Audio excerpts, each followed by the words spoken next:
Hi, my name is Kennedy Moulton, and I am a senior here at Randolph College, and it is my pleasure to present my senior seminar research from this academic year of 2020 through 2021. This year, I wanted to research what the interaction between athletes and their use of social media was to interact with their fan base. Professor Gauthier was my mentor, and I will be presenting this for the symposium of 2021.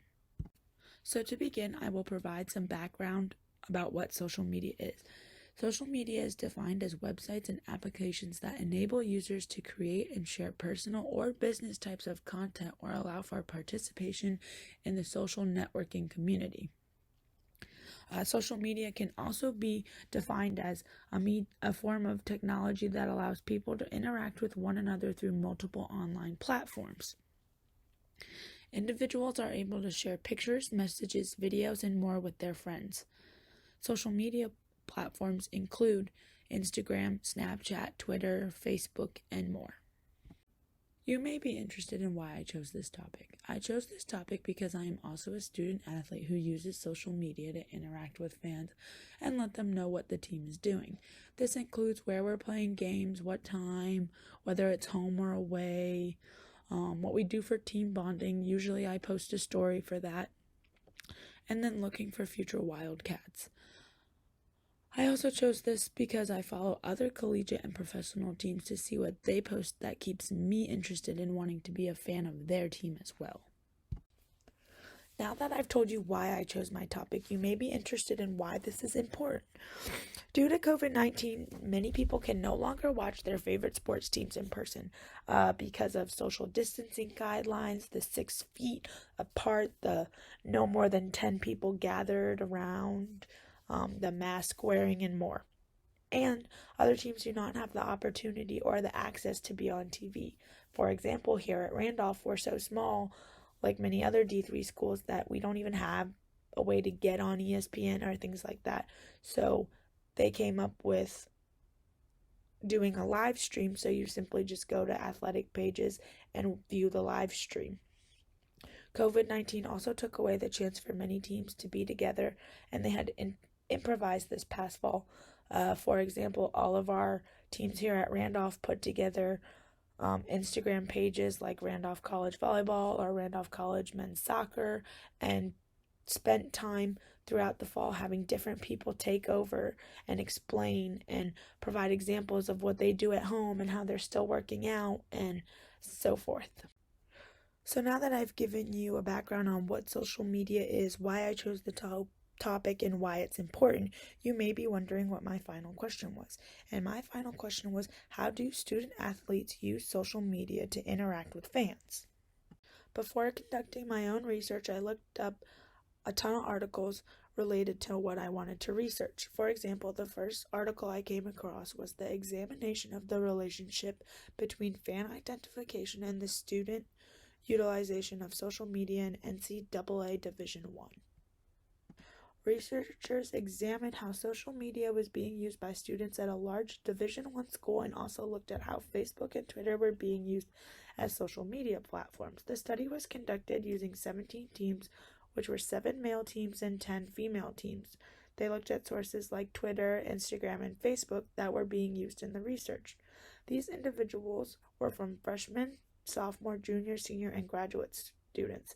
Instruments that they used included the utilization of social media in sports surveys, sports spectator identification scale, and a demographic questionnaire.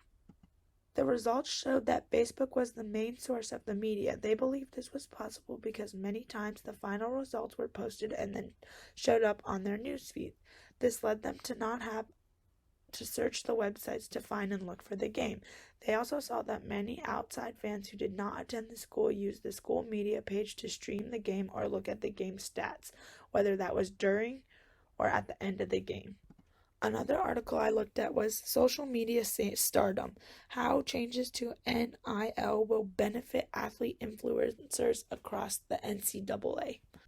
This article mainly discussed the Cavendish sisters and their recent post to TikTok about how they were standing on a chair and dancing and received 100 million views. It continues to talk about how the Twins could have a potential combined income of more than $500,000 annually thanks to their massive online following, according to Open Doors, and they're not alone. This included the player from Nebraska who plays on the volleyball team, Lexi's son, who has nearly 5 million combined followers on Instagram. In fact, out of the 30 most followed college athletes, only 16 come from a revenue of sports of football and men's basketball. In the past, the NCAA has historically avoided allowing direct payments to athletes for endorsements, but dozens of states have begun to recently reconsider forcing the NCAA's hand through legalization and allowing for this to happen. This article was found useful to me in discussing the more money topic and how money can drive student athletes to use social media. For my method and theoretical lens, I used audience research. I conducted a survey that was targeted towards student athletes here at Randolph College, both current students and alumni who had graduated within the last 3 years. My survey had a total of 23 questions ranging from multiple choice, fill in the blank, and on a scale of 1 to 5, with 1 being the least and 5 being the most. My first couple of questions were demographic questions, which consisted of age, gender, ethnicity, and how long they had been playing sports. And my last couple of questions after that were more geared towards my overall research question. The theory I used was uses and gratifications theory. This theory is best used because it provides an innovative approach to find different personality traits that predict different motives. This creates the notion in people's mind that social media is in use for whatever you seek to find, such as news, or give news to others. There is believed to have 5 elements of perceived uses and gratifications theory. The first being that the audience themselves believes that they are the active and important in mass media and the goal that is perceived to be happening. The second states that the audience members are the linking between gratification and media choices, meaning media content is based on the attitudes and behaviors of those in the audience. The third one discusses that media competes with other sources of satisfaction. Fourth states many goals of the mass media can be derived from data supplied from individual audience members themselves, for example, posting about things that they are doing and more. Lastly, 5 states judgments about cultural significance of mass communication should be excused when exploring in their own terms. For my results section, a total of 75 individuals took my survey. Many people who took the survey were between 19 and 21 years of age who were males that were Caucasian. The sports that were the most popular were lacrosse, soccer, and volleyball. Basketball didn't fall far behind. Many people had been playing their sport between 10 and 15 years.